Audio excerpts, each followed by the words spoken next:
ಲೋಕಾಯುಕ್ತರು ಇವತ್ತು ಮಾಪನ ಕೇಂದ್ರಕ್ಕೆ ದಿಢೀರ್ ದಾಳಿ ಮಾಡ್ತಾರೆ. ಆ ಸಂದರ್ಭದಲ್ಲಿ ಅಲ್ಲಿ ಒಂದಷ್ಟು ಕೊಠಡಿಗಳು ಬೀಗ ಜಡಿದಿದ್ದನ್ನು ಗಮನಿಸಿ ಶಾಕ್ ಆಗಿದ್ದಾರೆ. ಅಧಿಕಾರಿಗಳ ಕಳ್ಳಾಟ ಬಯಲಾಗಿದೆ. ಲೋಕಾಯುಕ್ತರ ದಾಳಿಯಲ್ಲಿ ಅಧಿಕಾರಿಗಳ ಕಳ್ಳಾಟ ಪತ್ತೆಯಾಗಿದೆ. ಕರ್ತವ್ಯ ನಿರ್ವಹಿಸುವಂಥ ಅವಧಿಯಲ್ಲಿ ಹಲವು ಕೊಠಡಿಗಳಿಗೆ ಬೀಗ ಹಾಕಲಾಗಿದೆ. ಲೋಕಾಯುಕ್ತರು ಸೂಚನೆ ಕೊಟ್ಟಿದ್ದಾರೆ, ಯಾವ್ಯಾವ ಕೊಠಡಿ ಲಾಕ್ ಆಗಿದೆಯೋ ಸೀಸ್ ಮಾಡಿ ಅಂತೇಳಿ. ಬೆಂಗಳೂರಿನ ಮಾಪನ ಕೇಂದ್ರದಲ್ಲಿ ಅಧಿಕಾರಿಗಳ ಕಳ್ಳಾಟ. ಅಷ್ಟೇ ಅಲ್ಲ, ನಾಳೆ ಹಾಜರಾತಿಯನ್ನು ಕೂಡ ಇವತ್ತೇ ಹಾಕಿ ಕಚೇರಿಗೆ ಅಬ್ಸೆಂಟ್. ಉಪಲೋಕಾಯುಕ್ತರಿಂದ ಸಿಬ್ಬಂದಿಗೆ ಫೋನ್ ಪೇ ಪರಿಶೀಲನೆ ಮಾಡೋದಕ್ಕೆ ಸೂಚನೆ ಕೊಡಲಾಗಿದೆ. ಫೋನ್ ಪೇ ಪರಿಶೀಲನೆ ಮಾಡಿದಾಗ 50,000, 1 ಲಕ್ಷ ಹೇಗ್ರಿ ನಿಮ್ಮ ಅಕೌಂಟ್ಗೆ ಬಂತು ಅಂತೇಳಿ ನೋಡಿಲಿ. ಫೋನ್ ಪೇನ ಚೆಕ್ ಮಾಡ್ತಿದ್ದಾರೆ. ಮುಗೀತು. ಡಿಜಿಟಲ್ನಲ್ಲಿ ಎಲ್ಲವೂ ಕೂಡ ಇಷ್ಟು ದಿವಸ ಟೇಬಲ್ ಕೆಳಗೆ ಕೈ ಇಟ್ಟು ಹಣವನ್ನು ಪಡಿತಾ ಇದ್ರು. ಈಗ ಫೋನ್ ಪೇ, ಕ್ಯಾಶ್ ಇಲ್ಲ ಸರ್, ಕಳಿಸೋ ಫೋನ್ ಪೇ. ಸಿಬ್ಬಂದಿ ಫೋನ್ ಪೇ ಚೆಕ್ ಮಾಡಿದಂಥ ಉಪಲೋಕಾಯುಕ್ತರು ಫೋನ್ ಪೇ ಲಿಸ್ಟ್ ನೋಡಿ ಸಿಬ್ಬಂದಿಗೆ ವೀರಪ್ಪ ಅವರು ಫುಲ್ ಕ್ಲಾಸ್ ಅನ್ನು ತೆಗೆದುಕೊಂಡಿದ್ದಾರೆ. ಹೆಂಗ್ರಿ ಬಂತು ನಿಮ್ಮ ಅಕೌಂಟ್ಗೆ 50,000 ರೂಪಾಯಿ, 1 ಲಕ್ಷ ಹೇಗ್ರಿ ಬಂತು? ಸಿಬ್ಬಂದಿ ಜ್ಯೋತಿಗೆ ಉಪಲೋಕಾಯುಕ್ತರು ತರಾಟೆಗೆ ತೆಗೆದುಕೊಂಡಿದ್ದಾರೆ. 1 ವರ್ಷದ ವರ್ಗಾವಣೆ ವಿವರವನ್ನು ಪಡೆಯೋದಕ್ಕೆ ಯಾವ ವರ್ಗಾವಣೆ? ಹಣದ ವರ್ಗಾವಣೆ. ಯಾರೆಲ್ಲ ಹಣ ವರ್ಗಾವಣೆ ಮಾಡ್ಕೊಂಡಿದ್ರಲ್ಲ, ಆಗಲೇ ಹೇಳ್ತಿದ್ನಲ್ಲ, ಟೇಬಲ್ ಕೆಳಗೆ ಮುಂಚೆ ಎಲ್ಲ ದುಡ್ಡಿದ್ರೆ ಕೆಲಸ. ಈಗ ಕ್ಯಾಶ್ ಇಲ್ವಾ, ಡೈರೆಕ್ಟ್ ಫೋನ್ ಪೇ ಮಾಡಿ 50,000, 1 ಲಕ್ಷ ಸಿಕ್ಬಿದ್ದಿದ್ದಾರೆ. ನೋಡೋಣ ಲೋಕಾಯುಕ್ತರು ಇದನ್ನು ಯಾವ ರೀತಿಯಾಗಿ ಗಂಭೀರವಾಗಿ ಪರಿಗಣನೆಗೆ ತೆಗೆದುಕೊಂಡು ಭ್ರಷ್ಟ ಅಧಿಕಾರಿಗಳ ಎಡೆಮುರಿ ಕಟ್ತಾರೆ ಅಂತೇಳಿ ಬೀಗ ಜಡ್ದಿದ್ದಾರೆ. ಇವರ ಯೋಗ್ಯತೆನೇ ಎಷ್ಟು? ಸರ್ಕಾರಿ ಅಧಿಕಾರಿಗಳು ಅಂತೇಳಿ ಎಲ್ಲೋ ಒಂದು ಕಡೆ ಪ್ರಾಮಾಣಿಕವಾಗಿ ದುಡಿತಾ ಇರುವಂಥ ಸರ್ಕಾರಿ ಅಧಿಕಾರಿಗಳು ಕೂಡ ಇಂಥವರಿಂದ ಕಳಂಕವನ್ನು ಎದುರಿಸಬೇಕಾಗತ್ತೆ. ನಾಳಿನ ಒಂದು ಡೇಟಲ್ಲೂ ಕೂಡ ಅಟೆಂಡೆನ್ಸ್ ಹಾಕಿ ಲಾಕ್ ಮಾಡ್ಕೊಂಡು ಹೋಗೋರೆ. ಮತ್ತಷ್ಟು ಮಾಹಿತಿಯನ್ನು ಕೊಡೋದಕ್ಕೆ ನಮ್ಮ ಕ್ರೈಮ್ ರಿಪೋರ್ಟರ್ ಮಾದೇಶ್ ಈಗ ನೇರ ಸಂಪರ್ಕದಲ್ಲಿ ಜಾಯ್ನ್ ಆಗಿದ್ದಾರೆ. ಮಾದೇಶ್, ಲೋಕಾಯುಕ್ತರೇ ಶಾಕ್ ಆಗಿದ್ದಾರೆ. ಆ್ಯಕ್ಚುಲಿ ಲೋಕಾಯುಕ್ತರು ದಾಳಿ ಮಾಡಿದಾಗ ಅಧಿಕಾರಿಗಳು ಶಾಕ್ ಆಗಬೇಕು, ಅಯ್ಯೋ ಲೋಕಾಯುಕ್ತವ್ರು ದಾಳಿ ಮಾಡಿಬಿಟ್ಟವರಲ್ಲ ಅಂತೇಳಿ. ಆದರೆ ಇವತ್ತು ಲೋಕಾಯುಕ್ತದವರೇ ಶಾಕ್ ಆಗಿದ್ದಾರೆ. ಏನಾಯ್ತು ಇವತ್ತು?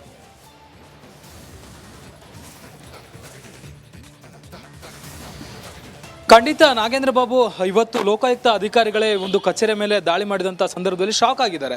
ಯಾಕಂದರೆ ಅಲ್ಲಿದ್ದಂಥ ಒಂದಷ್ಟು ಅವ್ಯವಸ್ಥೆ ಆಗಿರ್ಬೋದು, ಅಧಿಕಾರಿಗಳ ಕಳ್ಳಾಟವನ್ನು ನೋಡಿ ಸ್ವತಃ ಲೋಕಾಯುಕ್ತರು ಕೂಡ ಅದ್ರ ಬಗ್ಗೆ ಒಂದು ಕಮೆಂಟನ್ನು ಮಾಡುವಂಥ ಕೆಲಸವನ್ನು ಮಾಡಿದರು. ಇಷ್ಟು ದಿನಗಳಲ್ಲಿ ಹಲವು ಕಚೇರಿಗಳ ಮೇಲೆ ನಾವು ದಾಳಿ ಮಾಡಿದ್ವಿ, ಆದರೆ ಇದರಷ್ಟು ವರ್ಸ್ಟ್ ಕಚೇರಿಯನ್ನು ಎಲ್ಲಿ ನೋಡಿರಲಿಲ್ಲ ಅಂತ. ಸದ್ಯಕ್ಕೆ ನಾನು ಈ ಒಂದು ಕಚೇರಿ ಬಳಿದ್ದೀನಿ. ಮಧ್ಯಾಹ್ನ 1 ಗಂಟೆ ಎಕ್ಸಾಕ್ಟ್ಲಿ ಬರ್ತಾರೆ. ಅಂದರೆ ಸಾಕಷ್ಟು ದಿನಗಳಿಂದಲೂ ಕೂಡ ಈ ಒಂದು ಮಾಪನ ಸೌಧದಲ್ಲಿ ಸಾಕಷ್ಟು ಅವ್ಯವಹಾರಗಳು ನಡೀತಿದೆ, ಮತ್ತು ಒಂದಷ್ಟು ಲಂಚ ಒತ್ತಡ ಜಾಸ್ತಿ ಆಗಿದೆ ಅಂತೇಳಿ ಸಾರ್ವಜನಿಕರಿಂದ ಲೋಕಾಯುಕ್ತರಿಗೆ ದೂರು ಹೋಗುತ್ತೆ. ದೂರು ಬಂದ ಆಗಿನಿಂದಲೂ ಕೂಡ ಈ ಒಂದು ಕಚೇರಿ ಮೇಲೆ ಲೋಕಾಯುಕ್ತರು ಕಣ್ಣಿಟ್ಟಿರ್ತಾರೆ, ತನಿಖೆ ನಡೆಸ್ತಿರ್ತಾರೆ. ಸುಮಾರು 34 ಚೇಂಬರ್ಗಳಿದೆ, ಒಟ್ಟು 4 ಫ್ಲೋರ್ ಬರುತ್ತೆ ಈ ಒಂದು ಕಚೇರಿ.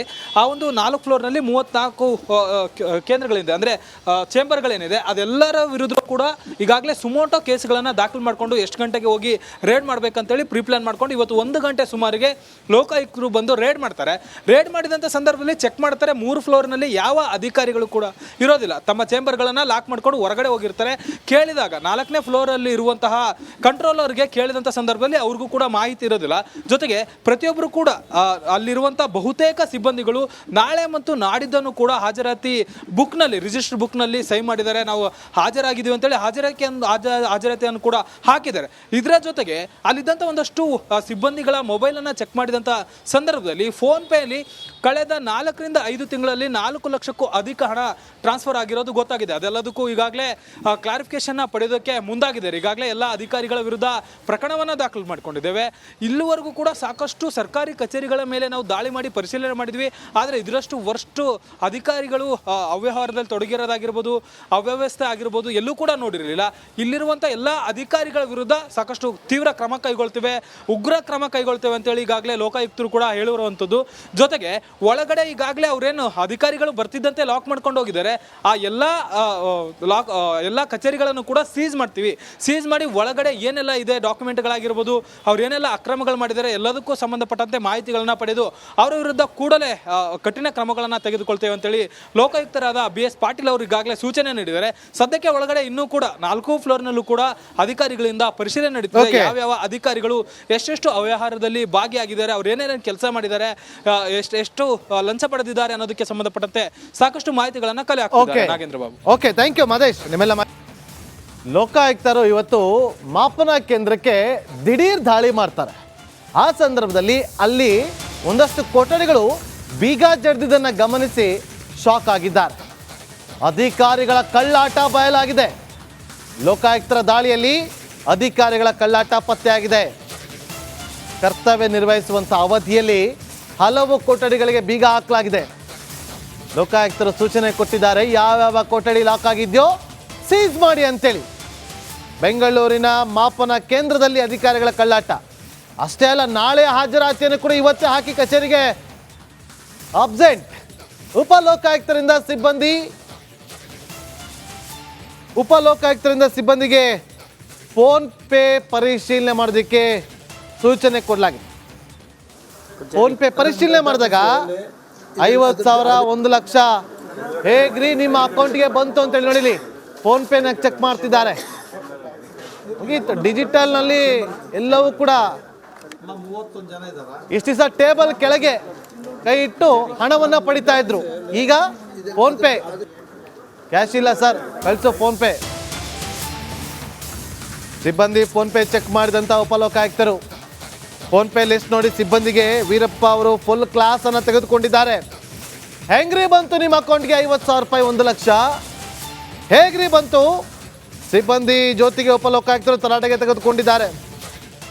1 ವರ್ಷದ ವರ್ಗಾವಣೆ ವಿವರವನ್ನು ಪಡೆಯೋದಕ್ಕೆ ಯಾವ ವರ್ಗಾವಣೆ? ಹಣದ ವರ್ಗಾವಣೆ. ಯಾರೆಲ್ಲ ಹಣ ವರ್ಗಾವಣೆ ಮಾಡ್ಕೊಂಡಿದ್ರಲ್ಲ, ಆಗ್ಲೇ ಹೇಳ್ತಿದ್ನಲ್ಲ, ಟೇಬಲ್ ಕೆಳಗೆ ಮುಂಚೆ ಎಲ್ಲ ದುಡ್ಡಿದ್ರೆ ಕೆಲಸ. ಈಗ ಕ್ಯಾಶ್ ಇಲ್ವಾ, ಡೈರೆಕ್ಟ್ ಫೋನ್ ಪೇ ಮಾಡಿ 50,000 1 ಲಕ್ಷ ಸಿಕ್ಬಿದ್ದಿದ್ದಾರೆ. ನೋಡೋಣ ಲೋಕಾಯುಕ್ತರು ಇದನ್ನು ಯಾವ ರೀತಿಯಾಗಿ ಗಂಭೀರವಾಗಿ ಪರಿಗಣನೆಗೆ ತೆಗೆದುಕೊಂಡು ಭ್ರಷ್ಟ ಅಧಿಕಾರಿಗಳ ಎಡೆಮರಿ ಕಟ್ತಾರೆ ಅಂತೇಳಿ ಬೀಗ ಜಡ್ದಿದ್ದಾರೆ. ಇವರ ಯೋಗ್ಯತೆನೇ ಎಷ್ಟು? ಸರ್ಕಾರಿ ಅಧಿಕಾರಿಗಳು ಅಂತೇಳಿ ಎಲ್ಲೋ ಒಂದು ಕಡೆ ಪ್ರಾಮಾಣಿಕವಾಗಿ ದುಡಿತಾ ಇರುವಂಥ ಸರ್ಕಾರಿ ಅಧಿಕಾರಿಗಳು ಕೂಡ ಇಂಥವರಿಂದ ಕಳಂಕವನ್ನು ಎದುರಿಸಬೇಕಾಗತ್ತೆ. ನಾಳಿನ ಒಂದು ಡೇಟಲ್ಲೂ ಕೂಡ ಅಟೆಂಡೆನ್ಸ್ ಹಾಕಿ ಲಾಕ್ ಮಾಡ್ಕೊಂಡು ಹೋಗೋರೆ. ಮತ್ತಷ್ಟು ಮಾಹಿತಿಯನ್ನು ಕೊಡೋದಕ್ಕೆ ನಮ್ಮ ಕ್ರೈಮ್ ರಿಪೋರ್ಟರ್ ಮಾದೇಶ್ ಈಗ ನೇರ ಸಂಪರ್ಕದಲ್ಲಿ ಜಾಯ್ನ್ ಆಗಿದ್ದಾರೆ. ಮಾದೇಶ್, ಲೋಕಾಯುಕ್ತರೇ ಶಾಕ್ ಆಗಿದ್ದಾರೆ. ಆ್ಯಕ್ಚುಲಿ ಲೋಕಾಯುಕ್ತರು ದಾಳಿ ಮಾಡಿದಾಗ ಅಧಿಕಾರಿಗಳು ಶಾಕ್ ಆಗಬೇಕು, ಅಯ್ಯೋ ಲೋಕಾಯುಕ್ತವ್ರು ದಾಳಿ ಮಾಡಿಬಿಟ್ಟವರಲ್ಲ ಅಂತೇಳಿ. ಆದರೆ ಇವತ್ತು ಲೋಕಾಯುಕ್ತದವರೇ ಶಾಕ್ ಆಗಿದ್ದಾರೆ. ಏನಾಯ್ತು ಇವತ್ತು?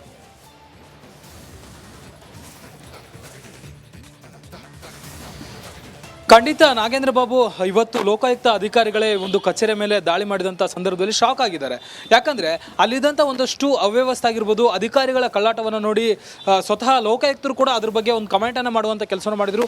ಇಷ್ಟು ದಿನಗಳಲ್ಲಿ ಹಲವು ಕಚೇರಿಗಳ ಮೇಲೆ ನಾವು ದಾಳಿ ಮಾಡಿದ್ವಿ, ಆದರೆ ಇದರಷ್ಟು ವರ್ಸ್ಟ್ ಕಚೇರಿಯನ್ನು ಎಲ್ಲಿ ನೋಡಿರಲಿಲ್ಲ ಅಂತ. ಸದ್ಯಕ್ಕೆ ನಾನು ಈ ಒಂದು ಕಚೇರಿ ಬಳಿದ್ದೀನಿ. ಮಧ್ಯಾಹ್ನ 1 ಗಂಟೆ ಎಕ್ಸಾಕ್ಟ್ಲಿ ಬರ್ತಾರೆ. ಅಂದರೆ ಸಾಕಷ್ಟು ದಿನಗಳಿಂದಲೂ ಕೂಡ ಈ ಒಂದು ಮಾಪನ ಸೌಧದಲ್ಲಿ ಸಾಕಷ್ಟು ಅವ್ಯವಹಾರಗಳು ನಡೀತಿದೆ, ಮತ್ತು ಒಂದಷ್ಟು ಲಂಚ ಒತ್ತಡ ಜಾಸ್ತಿ ಆಗಿದೆ ಅಂತೇಳಿ ಸಾರ್ವಜನಿಕರಿಂದ ಲೋಕಾಯುಕ್ತರಿಗೆ ದೂರು ಹೋಗುತ್ತೆ.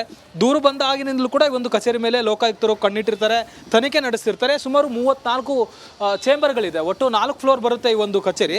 ಆ ಒಂದು 4 ಫ್ಲೋರ್ನಲ್ಲಿ 34 ಕೇಂದ್ರಗಳಿದೆ, ಅಂದರೆ ಚೇಂಬರ್ಗಳೇನಿದೆ ಅದೆಲ್ಲರ ವಿರುದ್ಧ ಕೂಡ ಈಗಾಗಲೇ ಸುಮೋಟೋ ಕೇಸ್ಗಳನ್ನು ದಾಖಲು ಮಾಡಿಕೊಂಡು ಎಷ್ಟು ಗಂಟೆಗೆ ಹೋಗಿ ರೇಡ್ ಮಾಡಬೇಕಂತೇಳಿ ಪ್ರಿಪ್ಲಾನ್ ಮಾಡ್ಕೊಂಡು ಇವತ್ತು 1 ಗಂಟೆ ಸುಮಾರಿಗೆ ಲೋಕಾಯುಕ್ತರು ಬಂದು ರೇಡ್ ಮಾಡ್ತಾರೆ. ರೇಡ್ ಮಾಡಿದಂಥ ಸಂದರ್ಭದಲ್ಲಿ ಚೆಕ್ ಮಾಡ್ತಾರೆ, 3 ಫ್ಲೋರ್ನಲ್ಲಿ ಯಾವ ಅಧಿಕಾರಿಗಳು ಕೂಡ ಇರೋದಿಲ್ಲ. ತಮ್ಮ ಚೇಂಬರ್ಗಳನ್ನು ಲಾಕ್ ಮಾಡ್ಕೊಂಡು ಹೊರಗಡೆ ಹೋಗಿರ್ತಾರೆ. ಕೇಳಿದಾಗ 4ನೇ ಫ್ಲೋರಲ್ಲಿ ಇರುವಂತಹ ಕಂಟ್ರೋಲರ್ಗೆ ಕೇಳಿದಂಥ ಸಂದರ್ಭದಲ್ಲಿ ಅವ್ರಿಗೂ ಕೂಡ ಮಾಹಿತಿ ಇರೋದಿಲ್ಲ.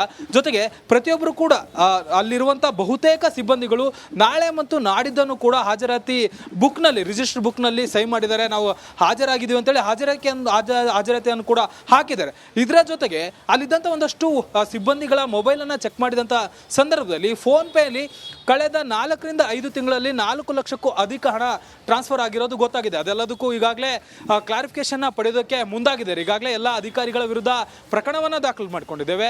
ಇಲ್ಲಿವರೆಗೂ ಕೂಡ ಸಾಕಷ್ಟು ಸರ್ಕಾರಿ ಕಚೇರಿಗಳ ಮೇಲೆ ನಾವು ದಾಳಿ ಮಾಡಿ ಪರಿಶೀಲನೆ ಮಾಡಿದ್ವಿ. ಆದರೆ ಇದರಷ್ಟು ವರ್ಸ್ಟ್ ಅಧಿಕಾರಿಗಳು ಅವ್ಯವಹಾರದಲ್ಲಿ ತೊಡಗಿರೋದಾಗಿರ್ಬೋದು, ಅವ್ಯವಸ್ಥೆ ಆಗಿರ್ಬೋದು ಎಲ್ಲೂ ಕೂಡ ನೋಡಿರಲಿಲ್ಲ. ಇಲ್ಲಿರುವಂಥ ಎಲ್ಲ ಅಧಿಕಾರಿಗಳ ವಿರುದ್ಧ ಸಾಕಷ್ಟು ತೀವ್ರ ಕ್ರಮ ಕೈಗೊಳ್ತೇವೆ, ಉಗ್ರ ಕ್ರಮ ಕೈಗೊಳ್ತೇವೆ ಅಂತೇಳಿ ಈಗಾಗಲೇ ಲೋಕಾಯುಕ್ತರು ಕೂಡ ಹೇಳಿರುವಂಥದ್ದು. ಜೊತೆಗೆ ಒಳಗಡೆ ಈಗಾಗಲೇ ಅವರೇನು ಅಧಿಕಾರಿಗಳು ಬರ್ತಿದ್ದಂತೆ ಲಾಕ್ ಮಾಡ್ಕೊಂಡು ಹೋಗಿದ್ದಾರೆ. ಆ ಎಲ್ಲ ಕಚೇರಿಗಳನ್ನು ಕೂಡ ಸೀಸ್ ಮಾಡ್ತೀವಿ. ಸೀಸ್ ಮಾಡಿ ಒಳಗಡೆ ಏನೆಲ್ಲ ಇದೆ ಡಾಕ್ಯುಮೆಂಟ್ಗಳಾಗಿರ್ಬೋದು, ಅವ್ರು ಏನೆಲ್ಲ ಅಕ್ರಮಗಳು ಮಾಡಿದ್ದಾರೆ ಎಲ್ಲದಕ್ಕೂ ಸಂಬಂಧಪಟ್ಟಂತೆ ಮಾಹಿತಿಗಳನ್ನ ಪಡೆದು ಅವರ ವಿರುದ್ಧ ಕೂಡಲೇ ಕಠಿಣ ಕ್ರಮಗಳನ್ನು ತೆಗೆದುಕೊಳ್ತೇವೆ ಅಂತೇಳಿ ಲೋಕಾಯುಕ್ತರಾದ BS ಪಾಟೀಲ್ ಅವರು ಈಗಾಗಲೇ ಸೂಚನೆ ನೀಡಿದ್ದಾರೆ. ಸದ್ಯಕ್ಕೆ ಒಳಗಡೆ ಇನ್ನೂ ಕೂಡ 4 ಫ್ಲೋರ್ನಲ್ಲೂ ಕೂಡ ಅಧಿಕಾರಿಗಳಿಂದ ಪರಿಶೀಲನೆ ನಡೀತಿದೆ. ಯಾವ್ಯಾವ ಅಧಿಕಾರಿಗಳು ಎಷ್ಟೆಷ್ಟು ಅವ್ಯವಹಾರದಲ್ಲಿ ಭಾಗಿಯಾಗಿದ್ದಾರೆ, ಅವ್ರು ಏನೇನೇನು ಕೆಲಸ ಮಾಡಿದ್ದಾರೆ, ಎಷ್ಟು ಲಂಚ ಪಡೆದಿದ್ದಾರೆ ಅನ್ನೋದಕ್ಕೆ ಸಂಬಂಧಪಟ್ಟಂತೆ ಸಾಕಷ್ಟು ಮಾಹಿತಿಗಳನ್ನ ಕಲೆ ಹಾಕ್ತಿದ್ದಾರೆ. Nagendra Babu. Okay, thank you Mahesh. ನಿಮ್ಮೆಲ್ಲ